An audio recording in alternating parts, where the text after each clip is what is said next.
Dia 21 de novembro, nós, mulheres, artistas, educadoras e pesquisadoras, estamos hoje num evento acadêmico articulado dentro de uma universidade pública e nos parece impossível iniciar qualquer fala sem antes de nada honrar todas as vidas negras que reexistem dentro e fora da universidade.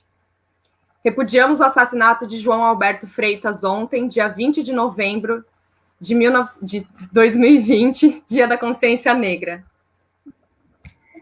Desejamos dizer que acreditamos que a luta antirracista passa com urgência pelo campo da reeducação da nossa sociedade, cuja lamentável herança escravocrata e colonial deixa mortos até os dias de hoje.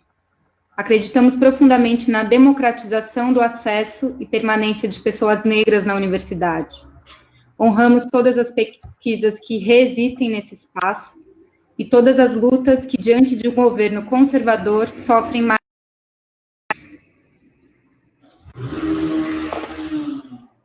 Bom, gente, boa tarde, desculpem o atraso. Eu e a Diane, quando a gente estava terminando de organizar a estrutura da live de hoje, dessa quarta mesa da Colóquia, Arte, Pesquisa e Escritas Acadêmicas, ontem a gente foi, nós todos, né, todas as pessoas foram surpreendidas com a notícia lamentável, com a morte do João Alberto Freitas, e a gente achou que seria impossível começar essa mesa sem pelo menos fazer essa nota em nome do grupo de pesquisa ECOAR, para dizer que esse espaço, que é um espaço que foi criado dentro da universidade, que é o espaço da colóquia, que é o espaço desses encontros onde a gente está compartilhando parte das nossas pesquisas, é um espaço que precisa urgentemente se rever também dentro dessa sociedade colonial, racista, machista, que tem essa herança escravocrata que a gente comentou na nossa nota de repúdio. Então, só antes de abrir essa fala, dizer em nome do ECOAR que a gente quis colocar esse posicionamento por conta do acontecimento de ontem. Era impossível começar sem olhar para aquilo que está acontecendo e que está tocando a gente, né? Assim como é impossível também a gente se deslocar da pandemia e de todas as coisas, todos os contextos que estão urgentes aí na nossa sociedade. Muito bem. Então, feito esse primeiro à parte, eu queria dizer boa tarde, dizer que a gente teve uns probleminhas técnicos para começar, mas já estamos começando, já começou, na verdade. E essa quarta mesa tem a presença de pessoas que são muito importantes para mim, mas não só para mim, mas como para todo o processo de escrita e de compreensão dessa pesquisa que está se desenhando no meu projeto de mestrado. E aí, antes de chamar as convidadas, eu vou fazer uma breve apresentação da pesquisa, tá? Para vocês, para dar uma localizada um pouco como que essa mesa foi pensada dentro desse evento da Colóquia, que é um evento que a gente quis realmente abrir as portas para compartilhar o processo e as referências que nos nutrem, como pessoas pesquisadoras. Então, vamos lá. Deixa eu dar uma arrumada aqui.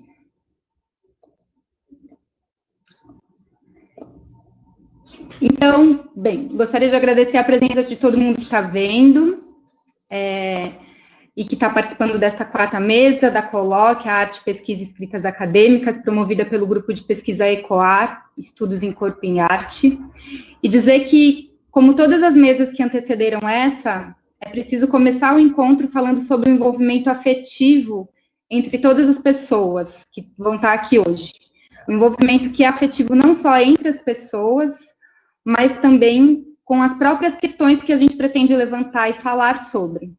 Porque, como a pesquisadora Victoria Arroyo propõe, o lugar da pesquisa aqui está sendo pensado com uma perspectiva de relação amorosa entre as pessoas pesquisadoras e o campo de estudo, e os lugares de estudo. Então, essa investigação, que estranhamente, nesse primeiro momento, eu posso apresentar como minha, tão estranho quanto a Marina comentou na mesa dela de quinta-feira, né, que é muito estranho a gente falar, é minha pesquisa, na verdade é uma pesquisa que é tecida coletivamente, né, é uma investigação que hoje eu estou aqui propondo de abrir as portas para que vocês, que estão aí dos outros lados das telinhas, possam entrar na minha casa e conhecer por dentro um olhar interno com as imagens, as narrativas e as histórias que formam parte da minha intimidade e da intimidade das mulheres que vão ser convidadas daqui a pouco. Além disso, eu acho que é muito importante também começar essa fala lembrando que o ECOAR está situado dentro de um programa de pós-graduação que é de mudança social e participação política, então que é um programa que ele tem uma natureza interdisciplinar, e essa pesquisa ela se propõe a ser construída e vivida e escrita de modo interdisciplinar, desde a sua origem, no cruzamento de 3 perspectivas. Uma é a perspectiva artística, por meio dos processos de criação que vão elaborando as narrativas ouvidas no campo. A segunda perspectiva é a pedagógica, que pretende evidenciar o processo permanente de formação e autoformação dessa pesquisa em relação a todas as pessoas que estão envolvidas nela. E o terceiro aspecto é o aspecto antropológico, que tem como inspiração metodológica a autoetnografia, e um processo de imersão e investigação que propõe tensionar alguns aspectos das nossas biografias com o trânsito, com o campo social onde nós estamos inseridas neste momento. Então, a pesquisa, ela nasce dessa conexão aí, né, de arte, pedagogia e o terreno da antropologia também. Então, diante desse modo de conceber o caminhar da pesquisa, é fundamental dizer que essa é uma pesquisa sobre trajetória, mais especificamente sobre a minha trajetória durante os estudos do mestrado. Então, é importante dizer aqui a necessidade de que a especificidade daquilo que eu vivo, percebo e elaboro, enquanto eu caminho com a pesquisa, é parte importante para organizar toda a narrativa, né? E como a Renatinha comentou ontem na mesa dela sobre as investigações baseadas nas artes, Tim Ingold, que é um antropólogo que é uma referência importante para nós do ECOAR, ele propõe também essa provocação de que é importante a gente ter um olhar comprometido e que seja capaz de elaborar as narrativas a partir das experiências vividas, das experiências caminhadas, circuladas, né? E como ter esse olhar comprometido com a realidade, com o cotidiano, com a vida comum. Então, é uma pesquisa que parte desse lugar também, da vida comum.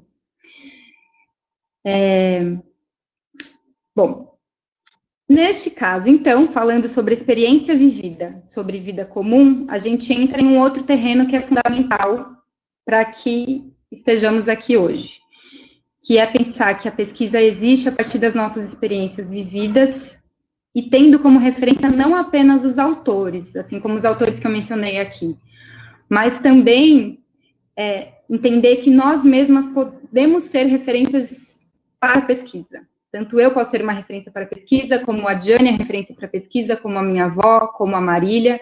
Então, entender que a referência, ela está para além apenas de autores que foram validados dentro da universidade. Mas que muitos atravessamentos podem me colocar numa situação de escrita e de construção de conhecimento, e não apenas aqueles que já estão dados, né? Portanto, é preciso anunciar, de início, que os saberes e sistemas de conhecimento que atravessam essa investigação, eles chegam até nós de muitos lugares. A minha avó, Terezinha de Toledo Bonilha, é uma referência tão importante quanto Denzin, Sueli Carneiro, Paulo Freire e Silvia Cusicanti. Então, eu compreendo aqui o gesto de anunciar essa organização da pesquisa como um gesto político dentro da tradição universitária, que a gente entende como colonizadora e patriarcal, que por vezes pode colocar, não é sempre, mas às vezes a gente cai numa cilada de cair em camisas de força que prescrevem e validam historicamente os modos de desenvolver a boa escrita, reverenciando sempre as mesmas estruturas de pensamento que foram herdadas secularmente pela lógica de homens brancos e europeus. Então, é um posicionamento político também propor este lugar de construção de referência da pesquisa.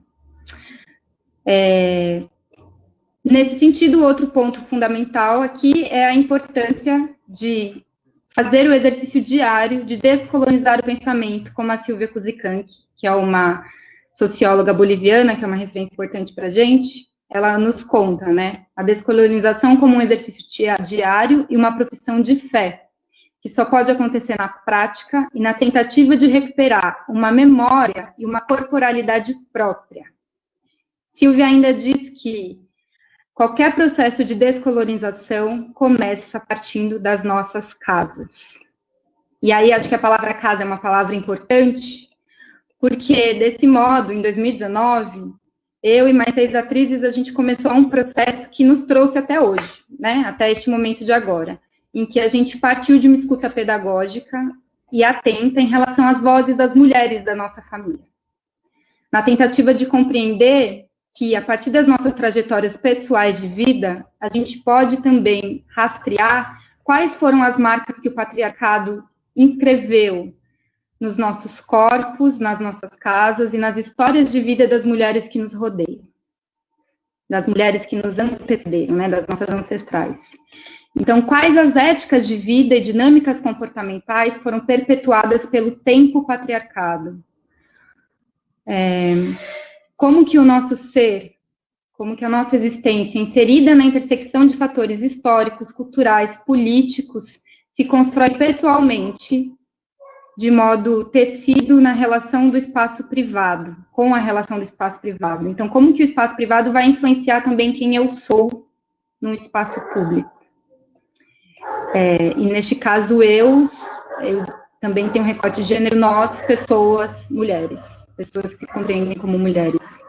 Então, conversar, ouvir e tentar produzir algumas ações em conjunto foram exercícios que foram feitos aqui com uma tentativa de instaurar e rastrear o espaço pedagógico, o espaço doméstico como um espaço pedagógico. E é aí que eu quero entrar na nossa mesa de hoje. Como observar, perceber e intervir as pedagogias formuladas dentro de casa. Quais são as pedagogias do espaço doméstico? Como valorizá-las e fomentá-las na contramão de um mundo caótico e produtivista, né? Que muitas vezes entende o espaço doméstico como um espaço menor.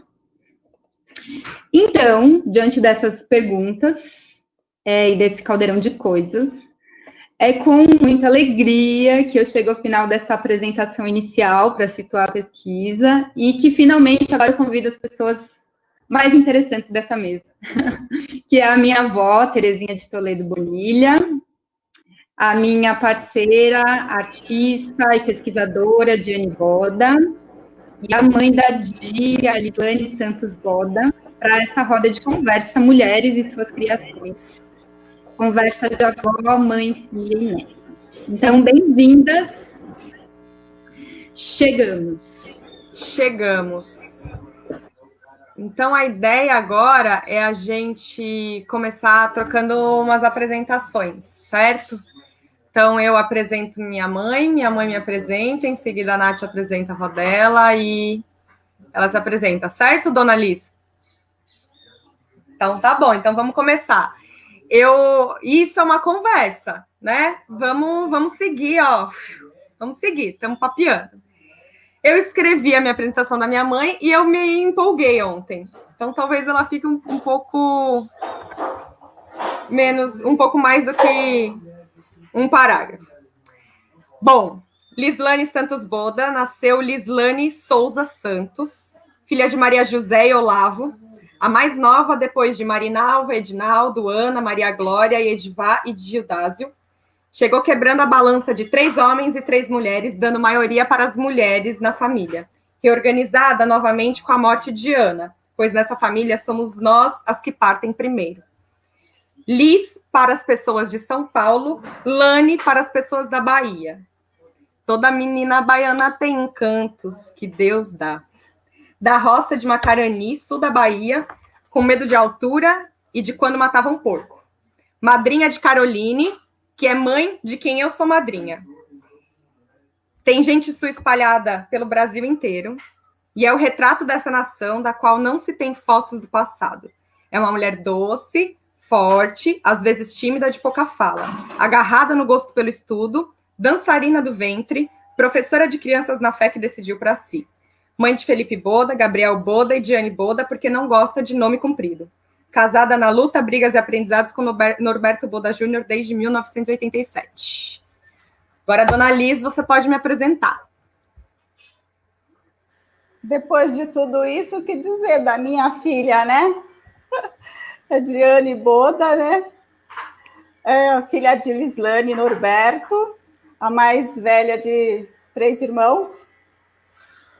Formada em História pela USP, trabalha pela Unifesp, trabalha na área de educação e teatro, sempre preocupada como o trabalho dela vai fazer algumas mudanças, como esse trabalho vai ser levado para a parte social, trabalhando sempre com jovens. E está sempre correndo, sempre fazendo 1000 coisas ao mesmo tempo. Nesse momento está fazendo mestrado em política social, né? E mudança social e participação política. E sempre assim, sempre preocupada em como ajudar as pessoas, em como ajudar os outros. Essa é a minha filha. Muito bom, Liz. Ai, gente, estou muito feliz que começou finalmente. Estava aqui, preciso explicar a pesquisa, e na real a pesquisa é a gente conversar, né? Vó, então, agora somos nós também. Eu vou te apresentar, tá? E aí depois invertemos, vamos lá. Então, Terezinha de Toledo Bonilha é, antes de tudo, Terezinha. Antes de ser cozinheira, costureira, filha, mãe, esposa, avó, bisavó e trabalhadora do lar, ela é uma mulher nascida no ano de 1939, na região central de São Paulo. Terezinha, a minha avó, é uma pessoa que gosta de gente, de jogar papo fora e de bater perna na cidade, né, vó? Entrar no meio da muvuca, em passeios e fazer um monte de viagem. A minha avó, ela gosta de novidade e de entretenimento, assim como eu. Minha avó não gosta de coisa chata. Ela é uma mulher vaidosa e gosta de roupas coloridas e estampadas. É do signo de Virgem e é uma pessoa atenta aos detalhes, que gosta de fazer tudo bem feito quando se propõe. Minha avó possui uma destreza em administrar a rotina de uma casa com uma família grande, por onde circulam pessoas que se nutrem da sua presença diariamente. É uma mulher que gosta de trabalhar sozinha durante as madrugadas, nos momentos de silêncio e inspiração, onde ela faz as suas pinturas, as suas leituras, onde ela assiste as suas novelas e faz parte das atividades domésticas. Terezinha gosta também de doces, ela é doceira e gosta de cozinhar coisas novas. Então, ela sempre procura renovar o repertório dela com frequência. Minha avó é uma pessoa que gosta de cuidar, de acolher e de ouvir. Posso dizer que a minha avó é uma mulher de fé, que persiste e mantém o tom alegre da vida, mesmo nos momentos de tristeza, inspirando e movendo todas as pessoas com quem a minha avó convive, hoje aos 81 anos. Bem-vinda, avó. Agora é você. Vozinha, você vai precisar se desmutar.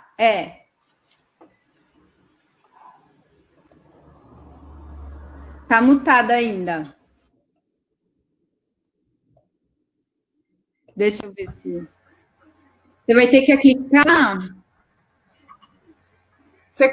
Aí, desmutou. Eu que tirei já, pronto. Pode falar. Mutou de novo. Ela mutou, é que eu desmutei.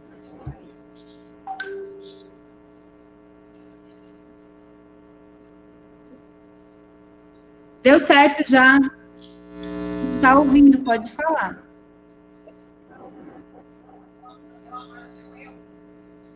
Está um pouco baixinho só, mas... Fala aí, vó.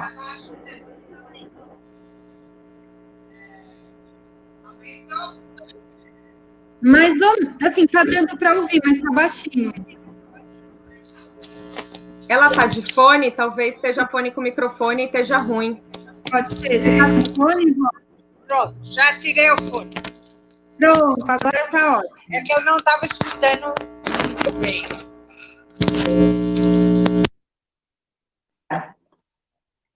Agora foi. Agora foi? Foi. Boa tarde a todos. É com muito orgulho que apresento a vocês minha neta, minha querida neta Natália. Eu não tenho muita coisa para dizer dela, porque ela é tudo de bom. É guerreira, é uma menina vaidosa, é uma menina que gosta de ajudar o próximo, ela é carinhosa e é muito família. Ela é uma jovem que não tem medo de nada. Ela enfrenta com aquela força interior tudo que vem. Ela não quer saber se vai dar certo ou errado, mas ela não desiste. Ela é uma menina muito boa, está no caminho certo, não tem muita coisa, ela é maravilhosa, eu não posso dizer nada que seja diferente.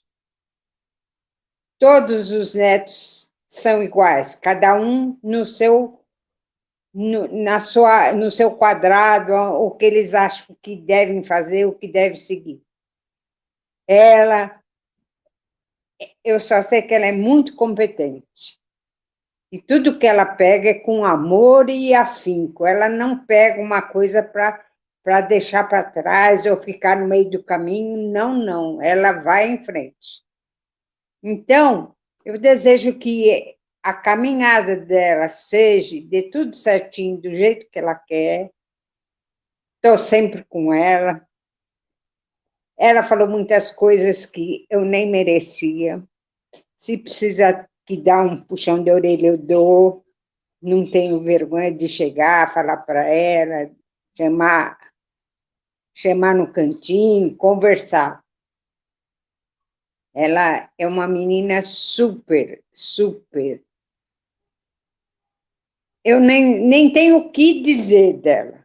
Nada. Eu só sei que eu a amo muito e eu estou aqui para o que deve e se ela precisar de mim, estou aqui a qualquer hora e qualquer momento. Ela é tudo de bom. Ela é muito orgulho para a nossa família. Não tem mais coisa que falar.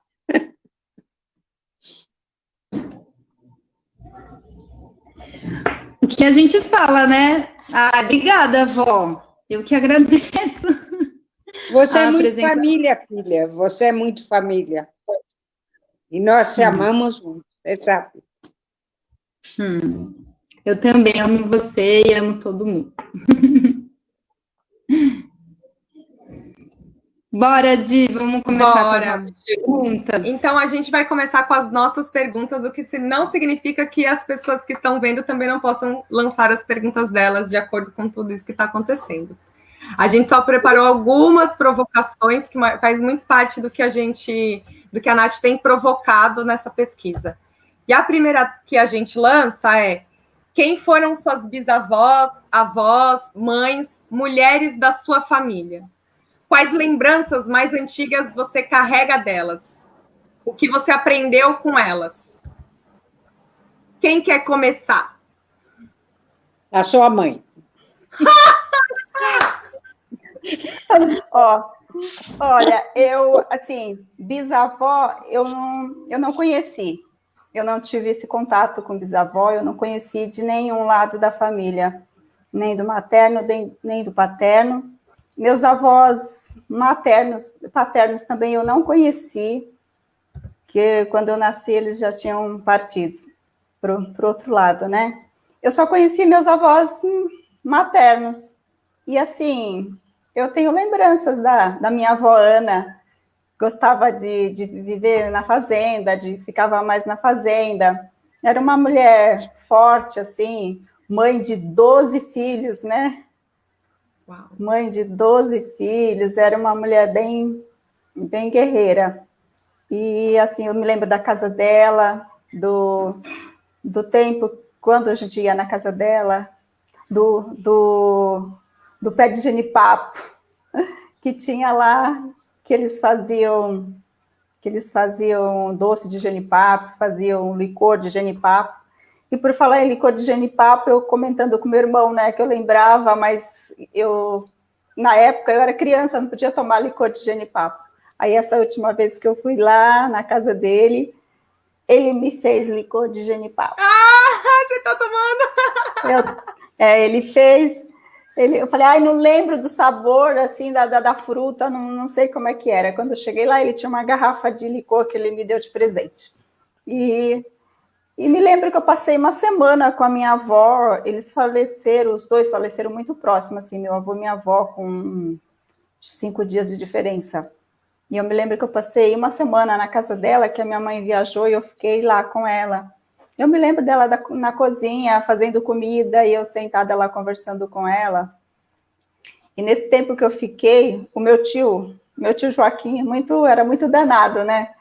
Ele aprontava muito. E eu não sei o que ele ensinava para mim, que eu não me lembro mais o que era, mas não devia ser coisa bonita, porque ela falava assim, Joaquim, quando Maria José voltar, que é a minha mãe, né? Quando Maria José voltar e eu ouvir essa menina falando essas coisas, o que é que eu vou falar para Maria José? Então, eu acho que não era boa coisa que ele me ensinava, porque ele sempre foi danado.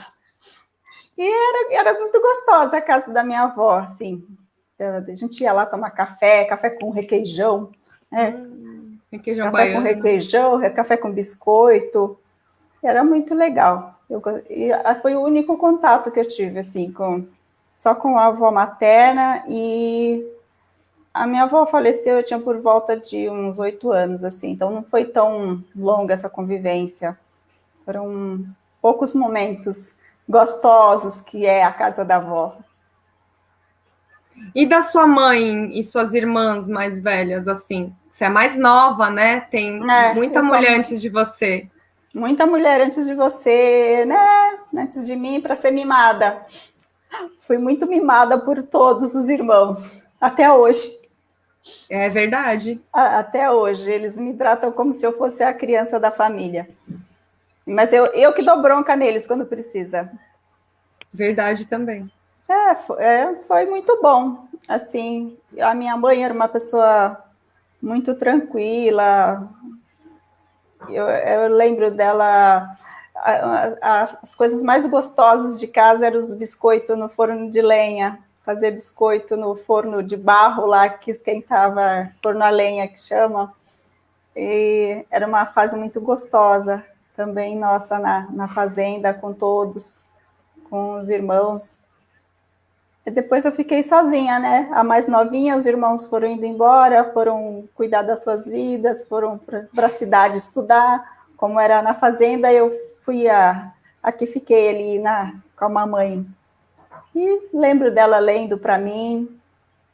Aí outro dia eu me lembrei que eu ia no quarto do meu irmão e pegava os livros dele para ela ler para mim.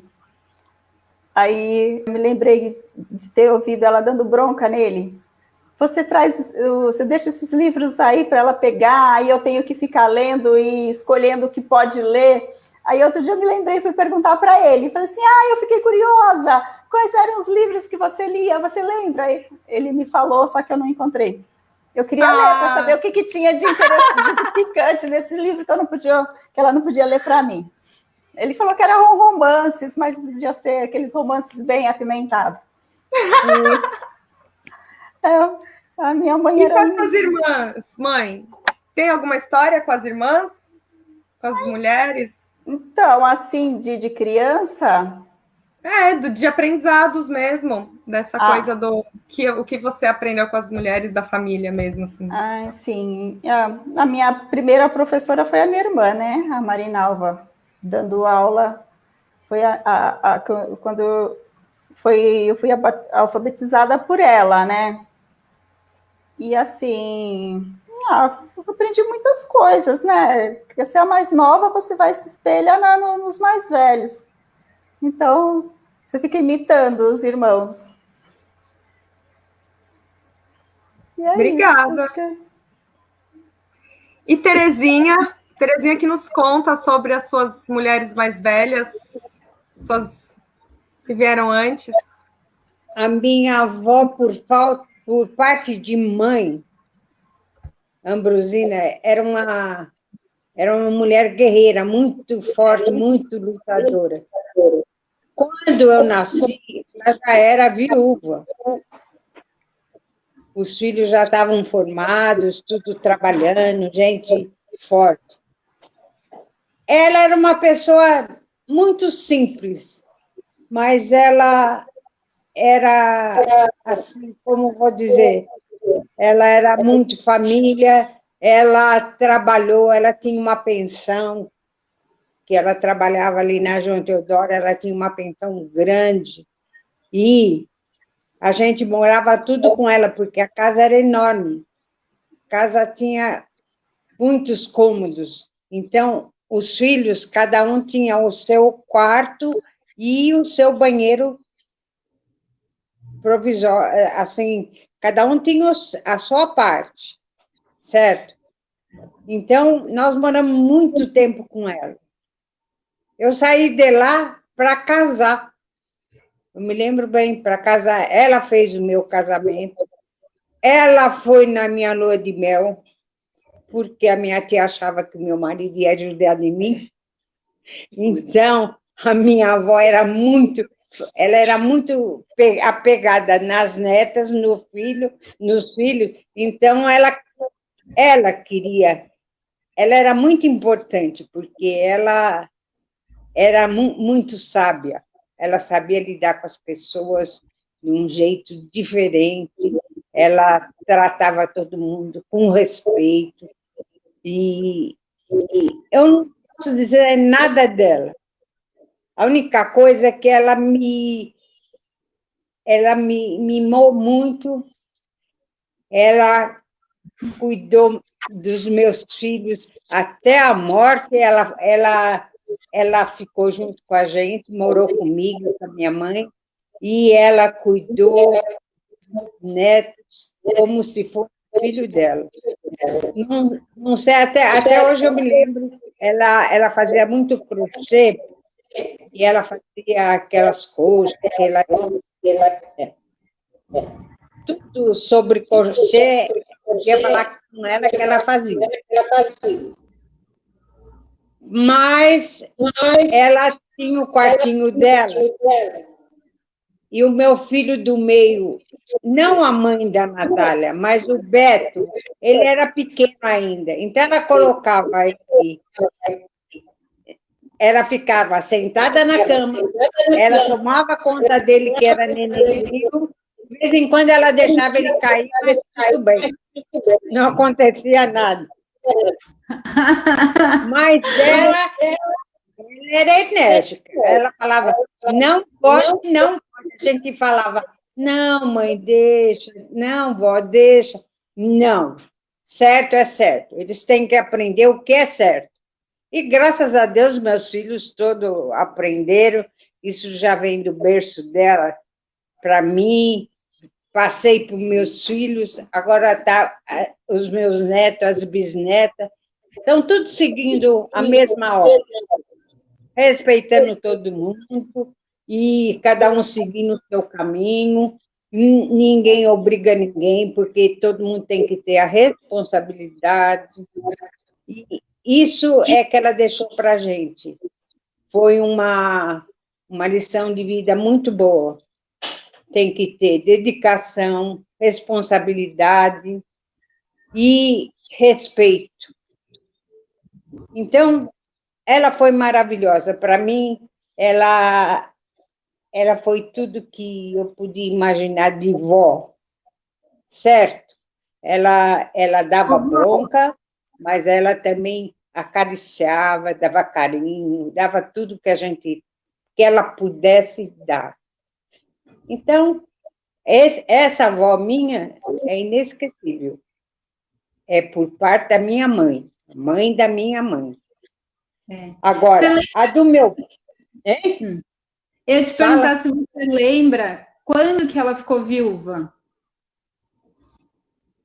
Eu não sei. Olha, aí eu tenho que pesquisar mais, porque eu lembro que quando eu nasci, ela já era viúva.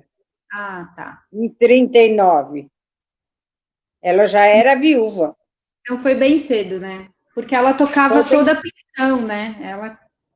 Ela que administrava tudo ali, né? Quando você nasceu. Ela administrava tudo. Meu avô morreu e deixou ela com os filhos, assim, grandinhos, mas todo mundo seguiu o caminho dele. Sim. Todo mundo formado, todo mundo da polícia, da Força Pública, antiga Força Pública, todos os oficiais, os filhos, e só a minha mãe, que era mulher, a minha tia Rosa, minha mãe ainda estudou, minha tia também, mas não, assim, estudar para se formar em faculdade, que era muito difícil para eles. Mas os homens se saíram bem. Todos os oficiais, gente boa. Então, um ia ajudando o outro. Entende? A família, os irmãos eram tão unidos que um tirava, mesmo casado, tirava dinheiro e ajudava a minha avó. Precisava não sei quem, eles tiravam e ajudavam. Era uma família, era assim, sempre foi unida. Desde a minha avó, dessa minha avó, e da minha mãe, nós somos sempre unidos. Vai socorrer quem precisa. E às vezes tinha gente de fora, que a gente nem conhecia, que precisava tudo, ela ia, eles iam socorrer. É o que acontece agora com a gente, comigo também. Eu tenho amigas que estão precisando, que tem problema, então a gente não fala, mas a gente vai e ajuda no que pode. Igual a tia Nena, você conhece. Certo? Então, essa avó é inesquecível, foi inesquecível para mim até hoje.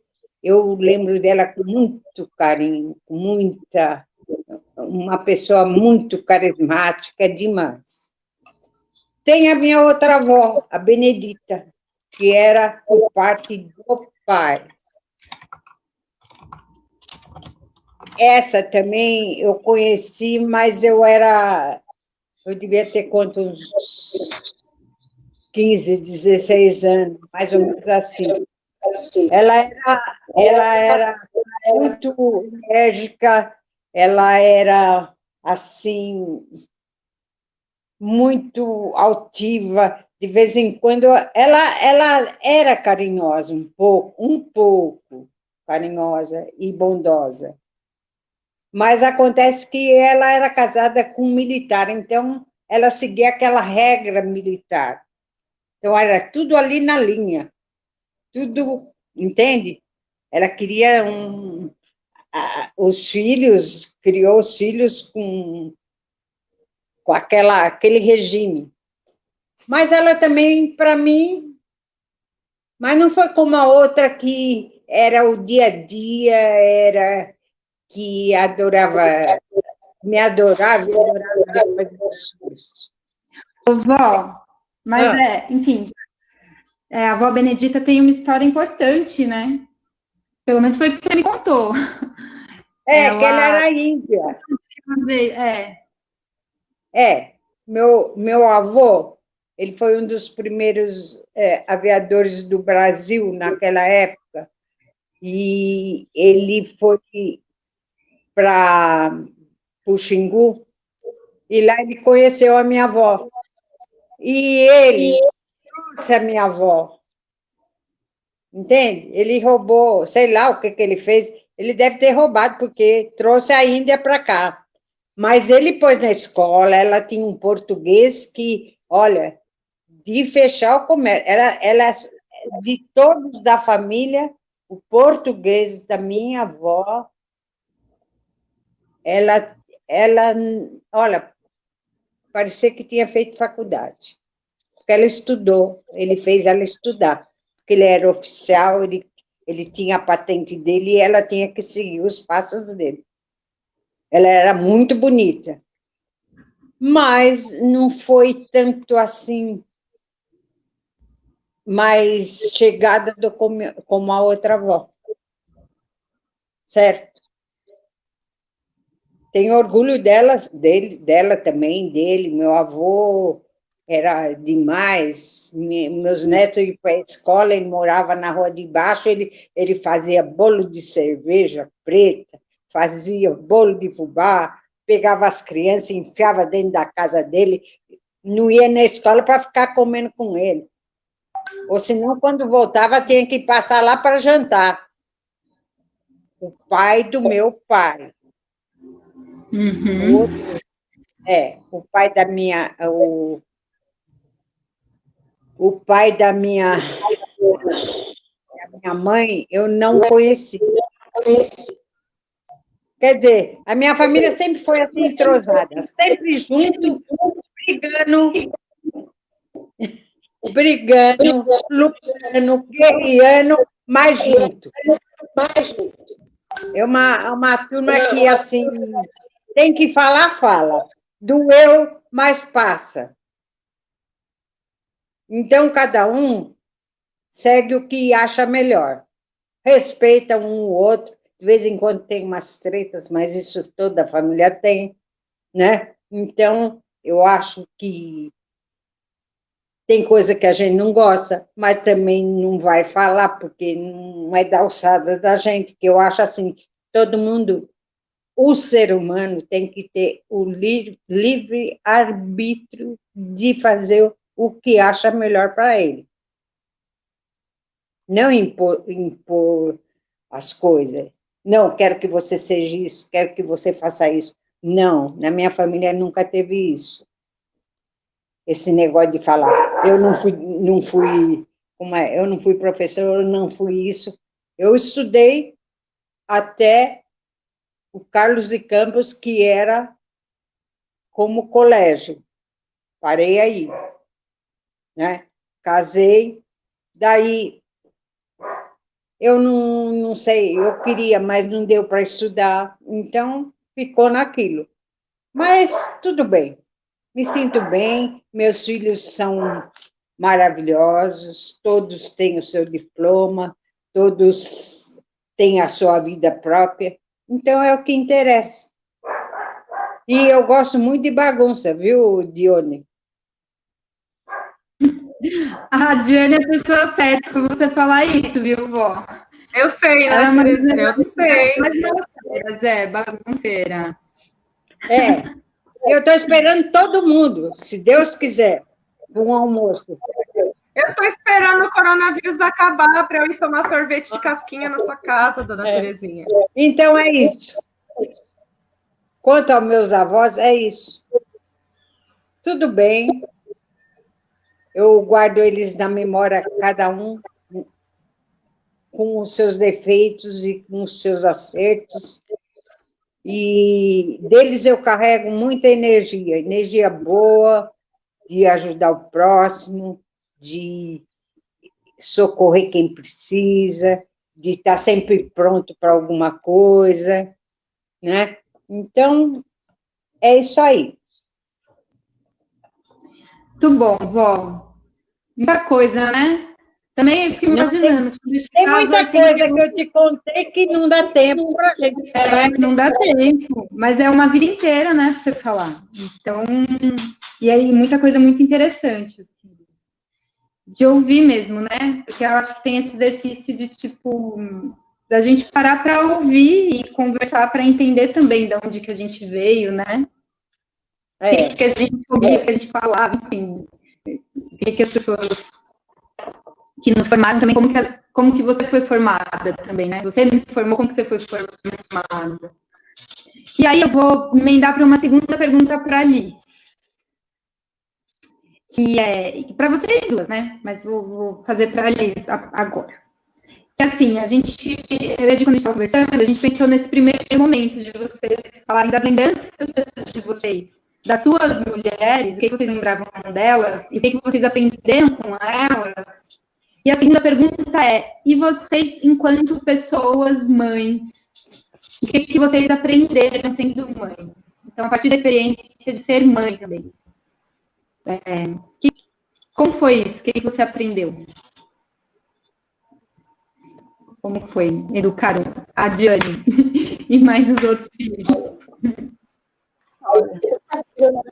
Aí, educar filho não é fácil, né? Você tem que se reinventar todos os dias, porque são conceitos que vão aparecendo, né? E cada um é diferente, um filho não é igual ao outro. Então, você tem aquela coisa, né? Você não pode... Você tem que proteger, mas você não pode proteger demais para não criar um filho dependente. Então, você tem medo das coisas lá fora, mas você não pode prender o seu filho, você tem que deixar eles livres, né? Para fazer as coisas. Não pode... Então, não é fácil educar um filho. Mas, assim, sempre... Você vai aprendendo, você erra aqui, você acerta ali,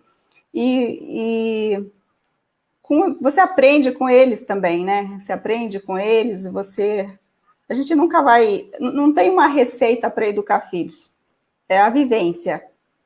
E eu tenho orgulho dos filhos que eu criei, eu acho que eu fiz a coisa certa, olhando para eles, assim, de ver como eles são, sempre preocupado com os outros, eles são muito unidos, os irmãos aí, eles brigam, mas eles estão sempre unidos, eles todos têm o coração de manteiga, assim, todos preocupados em ajudar o próximo, eu gosto muito disso neles. E é assim, você aprende a amar, aquele amor incondicional. O que mais? Era como criar, como ser mãe? Foi isso que ela perguntou? O que você aprendeu sendo mãe? Qual aprendizado isso te trouxe, né? A escola da maternidade. Esse amor, né? De mãe. Que a gente... A gente se preocupa, é cheio de sentimentos. Pela Diane, posso falar que você acertou, viu?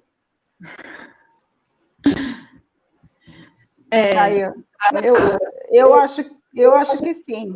Eu tenho certeza disso, né? Porque vendo as coisas que ela faz, como ela é preocupada em ajudar, como ela se preocupa em o que o trabalho dela vai trazer para essa parte de educação, né? A parte de educação, o que vai trazer, principalmente para os jovens, o que ela pode mudar, o que ela pode agregar a esses jovens para ter uma mudança. Essa menina é muito guerreira. Tive aqui puxar. Então, não, a Di é uma das pessoas mais... ela é uma mulher muito foda, ela é uma das amigas mais inteligentes, comprometidas, criativa, que eu tenho, assim, mesmo. Sim. Então, e deixa eu te perguntar, mas aí é isso, né? A Diane já virou essa coisa grande aí, maravilhosa, que está no mundo. E hoje, Liz, o que você acha que você cria hoje? Olha, o que eu crio hoje, o que eu faço, o que eu gosto muito é dar aula.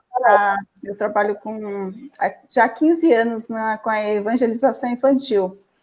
Eu gosto muito disso, de cada tema, sabe, de sentar, preparar aquela aula para aquelas crianças.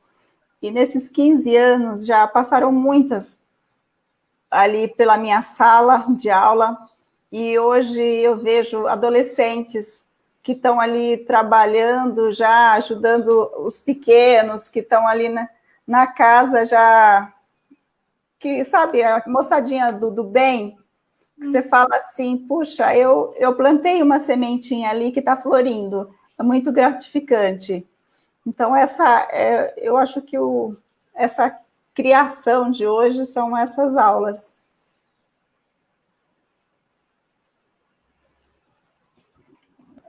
Ah, muito legal. A Dita teve a quem puxar, né? Bom saber, né, Di? A relação com a educação. Vó, e você? O que você acha que você aprendeu sendo mãe?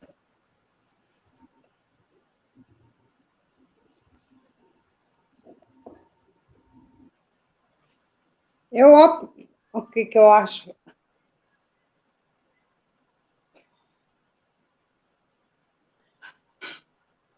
Ai, sendo mãe é uma... Como é que eu vou dizer? Para ser uma mãe hoje em dia tem que ter muita coragem. Coragem porque não é fácil. Antigamente eu acho que era muito mais fácil criar um filho do que agora. Na minha época, foi uma época maravilhosa. Meus filhos tinham tudo e respeitavam. Eles, sei lá, o que a gente podia dar de bom para eles era que tinha que respeitar o próximo, tinha que dar amor, carinho, e tinha que enfrentar tudo o que viesse, de bom ou de ruim. E até hoje acontece isso. Eles enfrentaram coisas ruins, coisas boas, mas tudo que eu pude dar para eles foi isso. Foi carinho, foi respeito, foi gostar de si mesmo, ser você mesmo, porque o filho, ele tem que se amar. É igual a gente que é mãe. Eu fui mãe, sou avó, eu amo todos iguais. Sempre tem um que precisa mais, então é onde a gente vai, onde é o foco. Então, eu aprendi muita coisa com eles. Aprendi que a família é tudo, que haja o que houver, a gente tem que ter os pés no chão, a cabeça voltada para tudo que vier, bom ou mal, e que eu não pude ter tudo que eles têm agora, mas eu fui feliz com o que eu tive e sou feliz com o que eu tenho agora, com os filhos, com os netos, com as bisnetas, que é coisa mais gostosa chegar e vir na minha casa e falar: vó, acabou meu chocolate. Vó, eu preciso disso. Está na casa dela, ela fala: vô, na minha casa não tem, mas na Bisa vai lá que tem tudo. Então... Olha, dona Terezinha, eu pretendo chegar lá, eu quero passar por isso também. Ainda não tenho netos. Se Deus quiser, você ainda não tenho. Eu vou te dizer... Gente, minha internet caiu nessa polêmica, ainda bem. Não, mas não é uma cobrança, eu só estou dizendo que eu quero passar por isso, eu quero ter netos. É maravilhoso. Não vou te dizer que a vida é um mar de rosas, né? Que a vida é um mar de rosas, que só tem coisa boa, que é lindo. Não, tem o sacrifício, tem as coisas que a gente passa que acontece, às vezes é doença, alguma coisa, mas eu sei lá, Deus me abençoou muito com a minha família, certo? E até hoje a família é unida, está tudo unido, é tudo junto. Sábado e domingo aqui é almoço, todo sábado e domingo. Durante a semana é janta junto. E eu vou te contar, é maravilhoso. É maravilhoso ter eles perto. Tenho amigos? Tenho. Mas tem amigas, 2, 3, que eu sou muito reservada. Eu, na minha casa, eu só trago quem eu acho que vai entrar e vai me dar alegria para mim e para os meus. Se eu vejo que é pessoa que não tem, eu não sou, ou sou assim, ou gosto ou não gosto. Você entende? Às vezes a gente, não é que não gosta, não maltrato, não trato bem. Mas não é a pessoa que quando chega, eu abraço aquela bagunça, igual a sua menina veio aqui a primeira vez. A primeira vez da saia, lembra? Eu fiquei nervosa. Eu falei, Nath, eu não sou costureira, e agora? Ela falou, vó, é do jeito que só faz as minhas. Então vamos. Sabe, eu sou assim, espontânea. Tanto que no meu Facebook tá, deixe minha boca fechada, porque se pisar no calo de um dos meus, eu viro bicho. Não, eu gosto de ter gente por perto, gosto de amigos. Eu tenho amiga de 50, de que estudou comigo até hoje. Tenho 3 amigas só, mas são amigas que eu vou na casa e eu não tem umas que nem pode andar mais. E eu não vou lá, minhas filhas não levam as coisas que eu dou para elas, mas são minhas amigas. Eu acho que não adianta ter um punhado. Tem colega, mas amiga, a gente tem que saber escolher. Sempre falei para os filhos, para os netos, escolha bem seus parceiros, escolha bem seus amigos. Meu filho nunca trouxe um amigo dentro de casa. Ele falou, mãe, e até hoje ele não traz, é difícil. Eu acho um negócio diferente. Ele fala, não, mãe, na minha casa tem que ser restrito, tem que ser só os íntimos. Eu acho uma coisa... Vixe, Natália! Nossa, Natália, um monte de gente aqui. Não, mas tudo bem, você traz um monte de gente. Mas igual, você tem as preferidas, não tem? Algumas, eu tenho muitas preferidas. E a outra também tem, não tem? É igual eu. Tem gente que vem aqui, eu abro a porta, eu já vou, é aquela felicidade. Tem gente que vem, mas não é tratado com aquela alegria de dentro da gente. Tá. Entendeu? Sim. Tem a minha filhinha meia doida também, nem vou começar a falar. Porque com a minha idade também já não dá para mim. Certo? Olha, o que você acha que você cria hoje? A criação para você. O que você cria hoje? Queria hoje? Você cria o quê?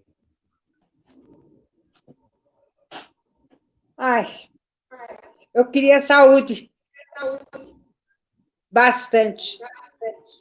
Para mim viver mais um pouquinho, para mim curtir mais um pouco a família. Isso é o meu pedido.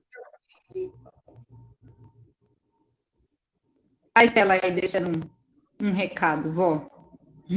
Hã? A Estela, ó, ela escreveu aqui no Facebook, também não canso de aprender com a vozinha. Ah, eu amo esses netos de paixão. Todos, e os filhos também. E o marido também um pouquinho. Ah, Adorei.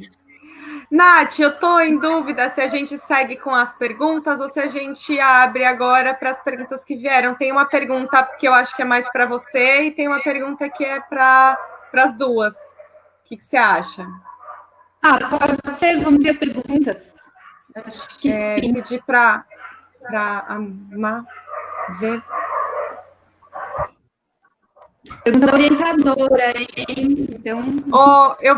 eu vou ler, Nath, que eu acho que é mais para você essa. Não sei se eu posso responder também, mas enfim. Como essas histórias compõem o mosaico do trabalho acadêmico, mesmo não sendo usada a história oral como um método de pesquisa? Bom, eu acho que aquilo que eu falei um pouco na apresentação inicial, né? Pensar a pesquisa como uma trajetória, como um caminho a ser percorrido, eu acho que é um pouco a chave de onde que essas histórias estão na pesquisa. Eu acho que as histórias estão no percurso da pesquisa e estão no modo como eu posso narrar o que eu ouvi. Então, na verdade, eu acho que todos os encontros que eu tive com a minha avó, eles passam por um outro lugar que eu acho que tem um lugar de eu ouvir a minha avó, da gente conversar, dela me contar da avó Benedita, da avó Ambrosina, da mãe dela, minha bisavó Olga. Eu acho que tem um lugar de eu entender as memórias dela, mas tem um outro lugar que é como que as memórias dela e as histórias dela me atravessam também, para eu devolver para a pesquisa. Então, eu acho que tem esse movimento da memória da minha avó entrar em mim, me atravessar, e a minha devolução para a pesquisa. Através do que eu escrevo, através das cenas que a gente está pesquisando e criando, né? Eu e a Di, como que a gente leva para a cena também. Eu acho que essas histórias, elas servem também como combustível para a gente pensar a criação da cena, né? Meu vídeo está travando muito, gente. Eu estou vendo aqui. Mas o áudio tá também? Para mim, só o áudio. Para mim, é só o áudio, o vídeo não. O áudio travou? Não, ele tá picotando. Eu entendi perfeitamente o que você falou, mas ele fica dando umas atrasadinhas, umas aqui também o áudio. Só que aí a senhora não mexe, mãe, que aí a senhora tá ouvindo. Deixa eu explicar para ela aqui não que é o áudio. Mas acho que acho que deu para entender, né? Quer falar também? Entendi. Eu acho que a minha relação com essa pesquisa, ela sempre teve uma preocupação artística como isso ia encaminhar para... E como, na verdade, como isso ia encaminhar para a gente conseguir mais e mais a proximidade e processos com a minha mãe, no caso. E eu nunca... e é muito recente eu pensar isso dentro de uma pesquisa acadêmica, né? É talvez quando eu comecei a pensar na minha pesquisa e como método se dá aqui. Mas acho que também é uma questão nessa pesquisa, a Nath encaminhou as coisas de uma forma muito uma proposta inicial e a gente foi construindo com as nossas mulheres os próximos passos, né? Um pouco em conjunto, mas muito de acordo com o que a gente estava construindo ali em relação. Então, por exemplo, em um momento a gente falou de fazer ações. A Nath fez o autorretrato com a avó dela porque fazia sentido dentro do que elas estavam vivendo juntas. Eu e minha mãe, a gente entrevistou as minhas tias, que fazia sentido numa busca de quem são de ouvir as outras mulheres da família. Então, faz muito sentido com tudo que eu ouvi no nosso ECOR de Portas Abertas até hoje, em relação à pesquisa que se faz no caminho mesmo, essas descobertas que a gente faz no caminho. Mas isso é uma preocupação que é recente para mim, é quando eu começo a ocupar esse espaço e pensar esse espaço também. Aí os autorretratos da Dona Terezinha e Dona Nath.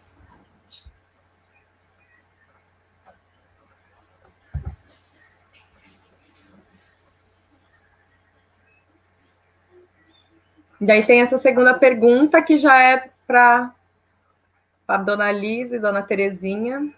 Gostaria de saber da avó e da mãe como está sendo participar do processo de pesquisa, como estão sendo esses encontros. Pandemia deu uma parada no processo, mas, opa, não é para mim.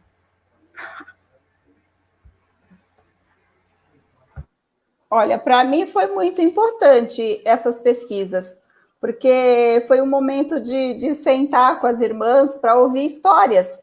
Como eu já disse, como eu sou a mais nova, tem muitas coisas que eu não sabia, muitas histórias da família que eu não sabia, que eu não conhecia, coisas que elas vivenciaram e eu não.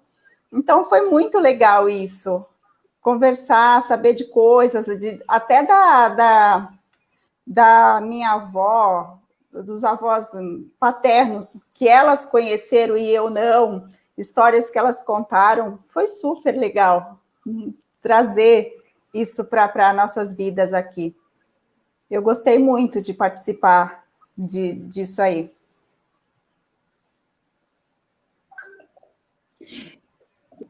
Eu vou tomar a liberdade de falar um pouco, que eu acho que isso que a Liz trouxe é uma coisa que surgiu entre a Di e a Liz, né? Que foi muito especial, que foi a Di fez perguntas para a Liz, e juntas elas fizeram perguntas para outras mulheres da família. Então, e foi uma coisa muito espontânea de vocês duas, né? Esse movimento. E acho que foi uma das coisas mais ricas, assim, do processo de vocês. Nossa, né? Foi muito bom, que a gente sentou para conversar e foi vindo histórias e coisas que eu não sabia da vida das próprias irmãs, histórias que eu não conhecia delas mesmo, e que eu fiquei sabendo ali. A gente riu muito e foi muito legal. Foi uma tarde de café, como podia estar sendo essa se não fosse a pandemia. E é o interessante desse áudio que eu gravei, e é para mim muito especial, porque é um áudio que tem as vozes, né, de duas tias minhas, a tia Nalva, tia Glória e minha mãe, e aí tem as minhas vozes ali, eu, a minha prima, Carol, então uma segunda geração, e a Sofia, a filha da Carol, minha afilhada. Então, essa é um áudio que eu, assim, guardar eternamente, de uma tarde muito gostosa, ouvindo histórias, assim, que eu acho que é um processo muito importante também, olhando esse passado e olhando o passado à frente, que é esse futuro também na imagem da Sofia, sabe? Desse resgate, dessas histórias que vão para ela. Então, é muito bonito, foi muito bonito.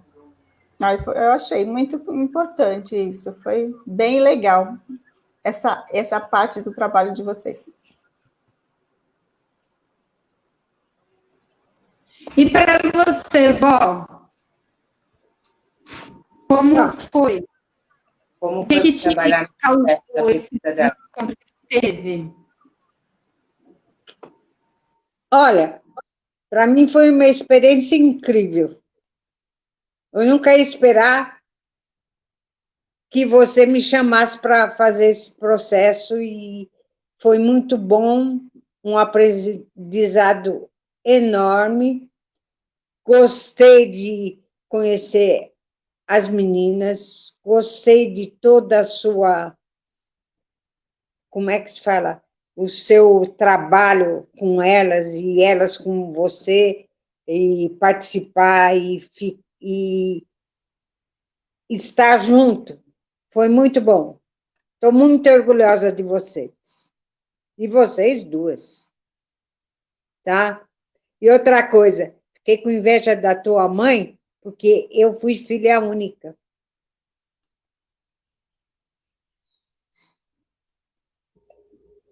Olha, essa é novidade para mim. E eu com 6 irmãos, hein? Não, nunca tive irmã. Tive uma prima e era irmã para mim. A Yara e a Márcia, duas primas, só. Ixi, mas se minha mãe colocar os primos na conta, vai aumentar a carga de irmão. Então, mas Não, eu estou falando que eu fiquei com inveja da tua mãe, porque eu não tive irmã. Tive as primas que cresceram juntas, mas irmã... E os avós dela, os avós paternos, os dois não têm irmãos, são filhos únicos. Minha família, por parte de pai, é pequena. Mas eu tenho 2 irmãos homens mais novos. Mas eu acho que essa relação de irmandade que eu tenho com a Carol, que é minha prima, mas que não faz, às vezes, nem sentido chamar de prima, porque parece irmã mesmo. Mas é verdade. Eles se tratam como irmãos. E a Sofia chama de tio. Mas são primos, isso aí. Mas é uma felicidade que a gente tem em participar com vocês, a gente sendo da idade que somos, a minha idade, de estar com vocês. Participei muito de encontro de casais, a gente era palestrista, passei no Maranata 10, 20 anos, e ajudando muita gente, nós ajudamos, eu e meu marido. A gente encontra com gente que já tem a idade dos meus filhos e fala, ô tia, ô vó, ô tia, lembra de mim? Então é muito gratificante isso. Mas a gente nem está pensando num mercado, num shopping, encontra com pessoas que de muitos anos atrás. É muito bom. Foi muito bom passar essa data com vocês. Deixa eu fazer, antes da gente finalizando, vocês querem fazer alguma pergunta? Ou para vocês, ou para a gente?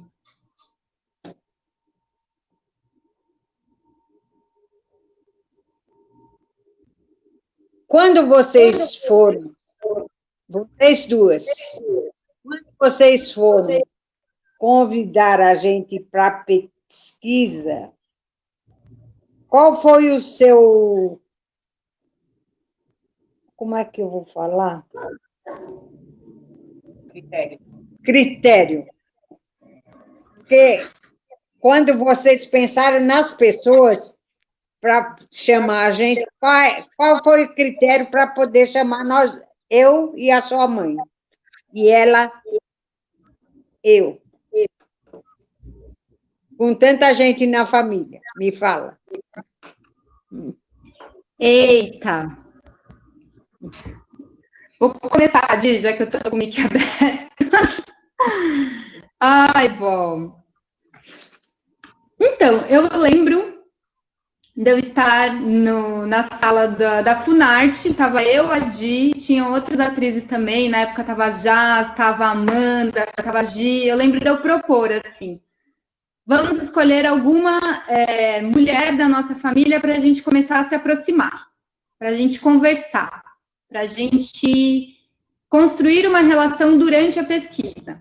Que assim, a gente já tem uma relação, né? Eu sou sua neta, não vou deixar de ser, agora é para sempre. Mas é uma outra relação, né? Uma relação criativa, assim. E eu lembro que a primeira coisa que eu propus era para a gente seguir a nossa intuição.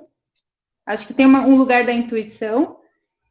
E também da gente tentar compreender o porquê que a intuição nos levou a essa escolha, assim. Eu deixei bem aberto, como eu costumo fazer às vezes, assim. Eu lanço provocação e deixo em aberto. E no meu caso, com você, eu acho que teve 2 razões, assim. A primeira é que eu sinto que você é o elo de vida mais próximo a mim e que, no sentido de que, tipo, você é a mulher mais velha da família e que eu tenho contato, então tem uma questão da sua faixa etária, de você ser o principal elo com as histórias do passado da nossa família, né? Com a nossa própria origem. Então, eu queria entender um pouco de onde que vinha a sua origem, para entender também de onde que é a minha origem, né? Porque também, como que você foi formada e por que eu fui formada sendo sua neta, né? Então, acho que eu queria entender esse lugar, assim. Esse foi um ponto. E eu lembro muito disso, de eu não saber quem eram as minhas bisavós direito, de eu não saber muito bem qual era a origem da família, assim, de ser uma coisa muito no ar, assim. Então, eu queria conversar com você sobre isso. Acho que esse é um ponto. E um segundo ponto que sempre me pegou é a relação com a casa, que eu acho que quando eu fui desdobrar depois lá para a cena, né, com o texto que ainda está em um processo sempre, né, de escrever, que está em aberto, assim, eu acho que está finalizada a coisa teatral em si, mas que eu acho que está em aberto, mesmo essa coisa da casa, assim, de sentir que eu queria entender qual era a sua relação com a casa e com o casamento, eu acho. Acho que esse, para mim, era um ponto, assim. Qual era a relação sua com a casa e com o casamento? Isso num primeiro momento, né, vó? Mas depois as coisas foram para outros lugares, assim. Porque eu sempre te achei uma pessoa muito liberta, assim. Um espírito de uma mulher muito livre. Você gosta muito de passear. E eu adoro, eu sou que nem você. Você gosta muito de conversar com as pessoas, assim. E eu às vezes, eu tinha um olhar, eu pensava, poxa, mas minha avó fica dentro de casa. Tanto é que eu queria te tirar de casa. Eu lembro, nosso primeiro encontro eu marquei na minha casa, na casa da minha mãe, né? Eu falei, bom, pelo menos isso. Mas eu queria, assim, e acho que é uma coisa que ainda está em aberto, né? Ainda mais depois que essa pandemia aí passar, que a vacina tiver por aí, né? Que a gente dê uma volta juntas, assim, que a gente faça uns rolês, assim. Era um desejo de vida mesmo, né? Também estar com você em outros espaços, assim. Porque essa é uma questão, assim, que eu acho que para muitas mulheres pegam, e que, de algum modo, eu tento trazer também para as minhas reflexões. Essa relação entre espaço público e privado, né? Por muitos anos, as mulheres foram confinadas dentro de casa, por muitas razões, né? Inclusive, é isso, você é uma trabalhadora de casa. Sempre foi. E, enfim, eu queria estudar um pouco isso na nossa família, mas não só na nossa família, né? Mas uma questão estrutural mesmo, de toda a sociedade, assim. Essa relação do corpo da mulher em casa e do corpo da mulher na rua, no espaço público, no rolê, né? Então, foi por isso que eu te escolhi. Estou muito orgulhosa de você. Obrigada. Vai, Di. Muitos motivos. Eu acho que quando a primeira coisa, quando a Nath perguntou quem e com quem eu gostaria de tocar essa pesquisa, eu acho que o que me veio é que tem uma... Eu fui criada muito próxima, tanto fisicamente e por muitos motivos, acho que vão desde o financeiro até a fixação da família, já está em São Paulo há muito tempo, da família do meu pai, que é uma família que está desde os bisavós em São Paulo, que tem aquele histórico de família, que veio um da Itália, um de não sei onde, não sei onde, e se fixou no mesmo bairro, no mesmo espaço, então é uma família muito fixa. Então, e aí, quando eu nasci, e já nasci morando com a minha bisavó paterna, essas histórias sempre estiveram muito presentes, e por conta da nossa história como Brasil mesmo, né? As fotos que eu tenho, os registros que eu tenho, tudo é muito dessa família. E é uma família que fala muito também, que tem muita, então as histórias chegam muito, né? E aí é importante sempre reviver essas histórias, sempre perguntar, e isso sempre está ativo, né? Não ser esquecido. Mas, em contrapartida, eu acho que com a minha mãe eu tinha mais coisa para a gente cavucar juntas dessas histórias, né? Por ser uma família que chegou recente, ela é a pessoa que chegou, né? As minhas tias, foram as pessoas que vieram, que chegaram nesse território. E que não tem fotos, que não tem as imagens que ajudam a gente a narrar o nosso passado do jeito que a gente aprendeu a valorizar, né? A gente parte sempre a gente aprendeu a valorizar um modo que é europeu de contar história, que é nesse formato. E aí eu achava que tinha mais coisas para a gente. E acho que é um processo que começou há uns anos, quando eu fiquei muito curiosa de conhecer o espaço que minha mãe nasceu e que minha mãe também não tinha voltado desde que eu tinha nascido. Que foi quando eu fui, há uns anos atrás, para a Bahia, conhecer meu tio, minha tia, meus primos, a roça. Eu nem sabia que eu tinha tanto tio-avô e tia-avó, assim, que ainda, como era essa roça, não sabia nada, né? E aí acho que esse processo começou naquele momento também. E depois disso minha mãe também voltou, e minha mãe agora sempre volta também para esse espaço. E as histórias começaram a vir. Então eu acho que fazia sentido com o movimento que a gente já estava. E realmente cada aproximar dessas histórias, mais coisas aparecem. E acho que gera um movimento na família também de curiosidade e de... Eu quero honrar esse passado, eu quero homenagear, eu quero trazer isso da forma como...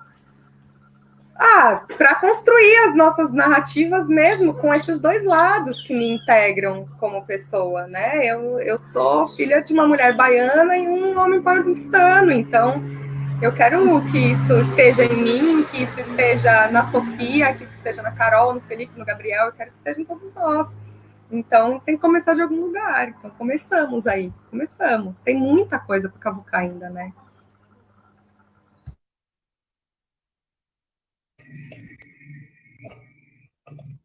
Liz, você quer fazer alguma pergunta?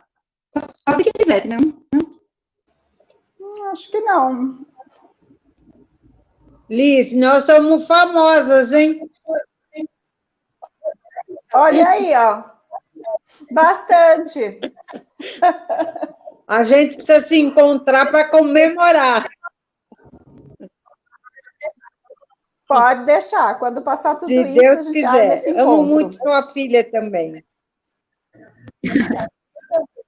Ai, obrigada. Eu também. Ai, vó. Arrasou na pergunta, né, dona Terezinha? A Renatinha até colocou aqui nos comentários. Boa pergunta, Terezinha. Arrasou na pergunta, Terezinha. Porque eu acho que um pouco desse lugar, assim, desse trabalho, tem a ver com isso da gente se provocar também. Tipo, agora a gente está aqui nessa situação da live, né? Tem toda a tensão de ter o público aberto, por mais que a gente esteja propondo um espaço informal de conversa, tem um lugar que é a live, né? Mas eu acho que uma das coisas que a pesquisa está tentando fazer, o exercício da pesquisa, é tirar essa formalidade da pesquisa acadêmica também. É propor um trânsito um pouco mais fluido entre a nossa vida pessoal com a nossa vida coletiva, a nossa vida social. Então, quais narrativas a gente compartilha estando no mundo e sendo mulheres que atravessam esse mesmo tempo histórico, né? Sendo mulheres que estamos aí, né, a gente tem aqui 4 gerações, né? Então, quer dizer, 4, fizer a conta errada, gente, 3 gerações? 2 gerações? Não, tem minha avó, sua mãe, 3, com as bisnetas ficam 4. Mas é isso, Então, o que a gente compartilha, né, de narrativa comum, né, que está aí no mundo, né, que está no campo, está no imaginário social. Então, acho que esse trânsito da pesquisa de casa para academia, né, e da academia para casa, como que a gente pode se provocar também, né, e como que é isso? A gente faz pergunta para vocês, mas também me interessa que vocês também nos provoquem. Porque vocês nos provocam, na verdade é um fato. Nem precisa fazer esforço, assim. Ouvir vocês já vai causar coisas na gente, né? Muitas coisas, assim. O universo que vai se descortinando a partir dessas conversas. E eu sentia muito que eu acho que, às vezes, a gente precisa se for... Porque, assim, a gente aprende com vocês desde que a gente nasceu, né? Diane foi educada pela sua mãe, eu fui educada pela minha mãe, pela minha avó. Então, a gente... Assim, vocês nos ensinam desde que a gente nasceu. Mas eu acho que muitas vezes esse espaço do ensino a gente deixa passar como se fosse natural, porque é natural, mas sem valorizar do modo como merece, né? Sem pensar sobre. Eita, meu áudio tá muito ruim, gente. É isso? Tá mesmo. Tá. Mas deu para entender, Nath? Se deu para quiser complementar, Eu acho que tá ótimo. Foi ótimo. Sim. Então, só para falar também desse trânsito da pesquisa, de nós para vocês, de vocês para nós, da universidade para dentro de casa para a rua, né? Pensar nesses encontros. Aí, minha mãe, essa pesquisa é uma homenagem a todas as mulheres.